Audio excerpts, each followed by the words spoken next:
ইস্যুটা হয়েছে। এখন আমরা এই ইস্যুটাকে কিভাবে এমন একটা সিচুয়েশনে আমরা নিয়ে আসতে পারি যেখানে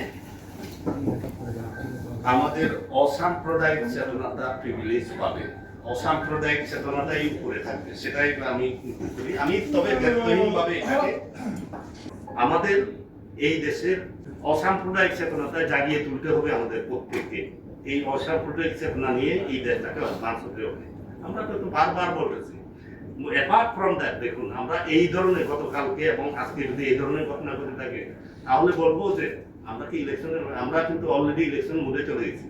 আমরা এখন ইলেকশন ছাড়া কোনো কিছু চিন্তা করছি না। আমরা কাউকে এই সুযোগ দিতে চাই না যে ইলেকশনটা বন্ধ করো, এটা এই চিন্তা আমাদের আর নাই। আমরা অলরেডি ওই লাইনে হাঁটতেছি যে ইলেকশন করবোই আমরা ফেব্রুয়ারির মধ্যে। এই সরকার কারণ হিউম্যান রাইটস নিয়ে অনেক কথাবার্তা আছে বলে আমরা অনেক কিছুতে জোর করে চাপিয়ে দিতে পারি না আপনাদেরকেও, কিন্তু লিমিটটা আদার সাইডে থাকতে হবে। আপনাদেরকে মর্যাদা দেওয়া হবে। অন্য প্লেন ল্যান্ডে অন্যান্যদেরকে যেভাবে মর্যাদা দেবো আমরা পাহাড়েও একই মর্যাদা দেবো, সেটা পাহাড়ে বাঙালি হোক আর পাহাড়ে। সুতরাং মর্যাদা নিয়ে আপনারা চিন্তা, এটা নিয়ে কথা বলেন, আপনাদের নিজস্ব মর্যাদা নিয়ে কথা বলেন, আপনাদের দায় দায়িত্ব নিয়ে কথা বলেন, আপনাদের উন্নতি নিয়ে কথা বলেন, আপনাদের লাইভলিহুড নিয়ে কথা বলেন, আপনাদের শিক্ষার উন্নতি নিয়ে কথা বলেন। এই জিনিসগুলি সরকার দেখতে চায় এবং এটা নিয়ে কাজ করতেছি।